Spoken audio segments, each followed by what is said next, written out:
Hello again, everyone. Welcome back. This is Jeff, otherwise known as the Economic Prepper.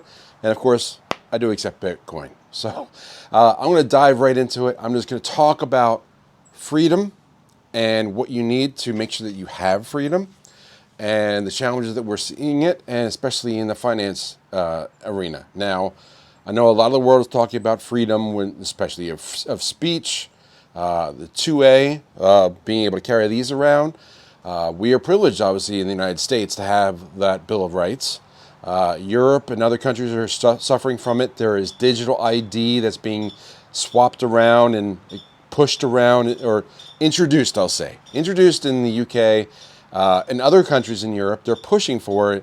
And the reason that you need to know about digital ID, first off, digital ID is it's a bad thing. Now, digital ID, it comes from the facial recognition, comes from cameras and using some kind of digital option to prove who you are.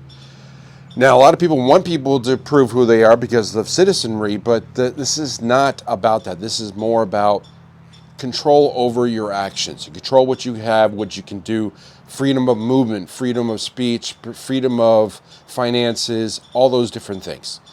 And cryptocurrency and gold and silver help you to be free. And the reason I point that out is that probably haven't seen this news because they don't cover international news very much, but I try to stay on top of those things as much as I can. And over in Vietnam and other countries, but particularly Vietnam, I think it was September 1st, they shut down 86 million accounts, bank accounts, froze them because people did not accept their digital ID.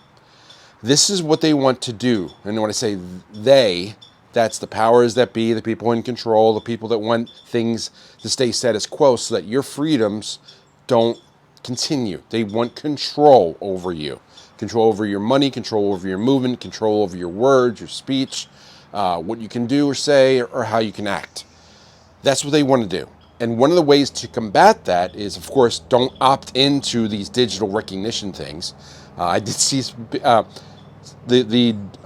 guess you call them Gen Z at this point. Not certain, but it's beyond millennials.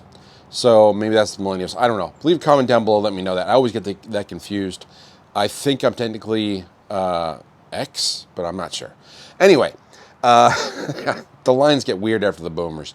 Anyway, over in Europe, the younger people have gotten to the point where they look like they're doing Gautier type imagery and just drawing lines in different patchwork colors on their face to throw these cameras off. But when you have drones and cameras everywhere, and every time you walk up to something, there's a camera on you, there's some kind of, like they track where you are with your phones. I can't hold my phone up because it's being used as my recording device right now. But you want to be able to have freedom for when you need it. So imagine that you have a bank account in the U.S., and a number of people have experienced that in what we call choke point 2.0, where that if you used your bank account and associated it with something in Bitcoin or cryptocurrency world, the banks would shut your account, freeze it, wouldn't allow you to do it, all sorts of things. So you need to have sovereignty over your finances. And one of the ways to do that is, of course, Bitcoin. Now, you got to know how to do it safely, and that's why we built this site called Bitcoin Main Street. So go to bitcoinmainstreet.com. It's 100% free. Check it out. There are 21 common questions answered on that with 21 videos. They're 5 minutes or less. It's all free. Go check them out. Leave comments and let us know how what your opinions are, what other answers we can provide to you, or questions you can pose, and I can answer more. But I'm kind of your tour guide on that site to get you started into Bitcoin. And if you need personal hand-holding, if you need, it's like you want to get in but you don't know what to ask or what to do, remember that we all started somewhere, okay? No one's been in Bitcoin for 20 years because Bitcoin isn't 20 years old. So we all started somewhere, we all learned it, and some people learned earlier than others, and that's okay. But the good news is that today it's easier now than ever to get into Bitcoin.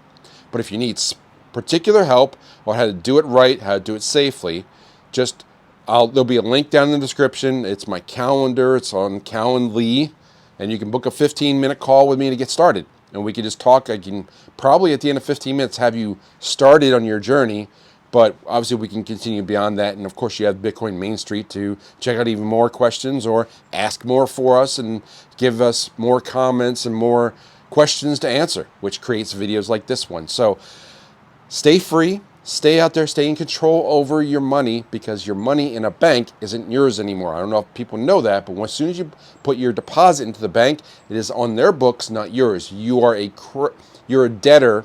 Get that right? They owe you the money, right? And you're at the bottom of the totem pole. And I think the terms, you're not a debtor, you're a creditor. So they owe you. They owe you. So you're on the books as someone that they owe, but you're at the bottom of the totem pole. Okay, so if that bank ever goes up or has a financial problem, has to shut down, they pay like their accredited investors and their preferred stocks and their members and their loans and like their investors first, then their common stock shareholders, and then the people that have accounts are last.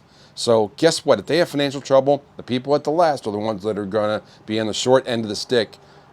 And so the point is, don't leave excess wealth in the bank because it's not yours. Put it in an asset, which is what wealthy people do. Put it in gold, silver, or Bitcoin. Learn how to do those three things. I can help you with all that. So reach out.